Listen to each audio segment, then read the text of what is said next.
ওকে, ওমর, প্রেমে, কাজল রেখা, ভালো লাগার জায়গায়, দেয়ালের দেশ। তো আমি যেহেতু আসলে একই টাইমে আমার 3টা সিনেমা রিলিজ হচ্ছে, তো একই দিনে তো অনেক জায়গায় আসলে অ্যাটেন্ড করতে আসলে সেই টাইমটাও অ্যারেঞ্জ করা হয় না আমাদের।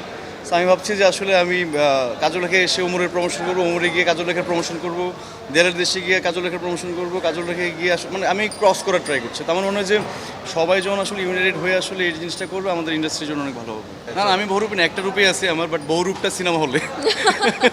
আসলে মূল্যায়নের ব্যাপারটা আসলে বলাটা আমার জন্য খুব দুষ্কর। আমার মনে হয় এই জিনিসটা খুব নাইসলি বলতে পারবে সেলিম ভাই। বাট ওকে যদি আসলে আমার সিনেমার এই জার্নিতে মূল্যায়ন করতে বলা হয়, যে লাইক আমি সিনেমাটা করার আগে আসলে ওকে দেখেছি, আসলে ও আসলে সিনেমা করার জন্য আসলে কী পরিমাণের আসলে স্ট্রাগল করছে ও নিজে। পুরো সিনেমার শুটিংয়ে আসলে কীভাবে আসলে সিনেমাটাকে আসলে সিনেমা হয়ে ওঠার পিছনে আসলে আমাদের সবার অবদান ছিল। তো স্পেশালি সেলিম ভাই আমাদেরকে যেভাবে আসলে এক ধরনের প্রিপারেশনের মধ্যে রাখছেন, তো আমার মনে হয় যে she did it very nicely.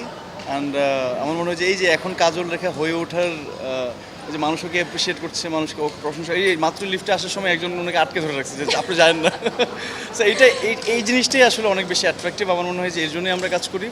আমার মনে হয় যে এরকম আসলে যারা বাংলা সিনেমা নিয়ে মাতামাতি করবে, বাংলা সিনেমা দেখার জন্য পাগল প্রায় থাকবে, আমার মনে হয় যে ওদের জন্য সিনেমাটা করা। আমার মনে হয় ওই জায়গা থেকে ও লাকি আরেকটা জায়গা থেকে প্রথম সিনেমা ঈদে রিলিজ পাওয়া, এবং সেটা হচ্ছে সেলিম ভাইয়ের সিনেমা। আমার মনে হয় যে ও এমনিতেই লাকি। আসলে আমরা দুষ্টুমি করার থেকে সেলিম ভাইয়ের সেটে যারা শুটিং করে বা সেলিম ভাইয়ের সেটে যারা থাকে, ওরা আসলে হ্যাঁ আমাদের একটা লেজার টাইম থাকে, বাট এর ফাঁকে আসলে দুষ্টুমি করার থেকে আমার মনে হয় যে অ্যাক্টিং কীভাবে সিনগুলো করবো এগুলোর মধ্যে বেশি থাকা হয়। তো দুষ্টুমি করার চান্স পাই না আমরা কেউ শুটিং সেটে।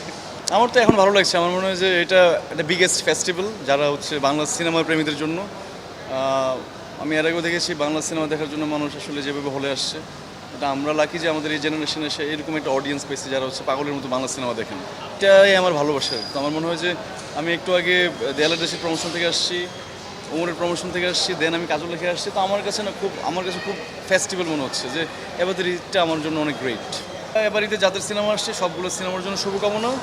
আমার মনে হয় যে যারা যত বেশি আসলে সিনেমা হলে এসে আপনারা সিনেমাটা দেখবেন, সিনেমাটা নিয়ে আলোচনা করবেন, সমালোচনা করবেন, ওই জায়গা থেকে আসলে আমাদেরও অনেক কিছু পাওয়ার আছে। আমার মনে হয় যারা এখনও সিনেমাটা দেখেননি সবার সিনেমা দেখেন, সাথে আমার অভিনীত সিনেমা, মন্দিরের অভিনীত সিনেমা, সবগুলো সিনেমায় দেখবেন। আপাতত সিনেমা হলে চলছে এটা নিয়ে ভাবছি, এটা নিয়ে আমি আসলে বিশদ করে বলতে চাই না। আপাতত সিনেমাগুলো চলছে, দ্বিতীয় দিন চললো। আমার মনে হয় যে লম্বা একটা টাইম পড়ে আছে। সিনেমাগুলো যদি লম্বা একটা টাইম ধরে চলে, আমার মনে হয় যে সবাই উপকৃত হবে, প্রডিউসার লাভবান হবে, আমরা আসলে এরপরের কাজগুলো তো আসলে অ্যাক্টিভ থাকতে পারবো। এটা ডিপেন্ড, টাইম উইলসে।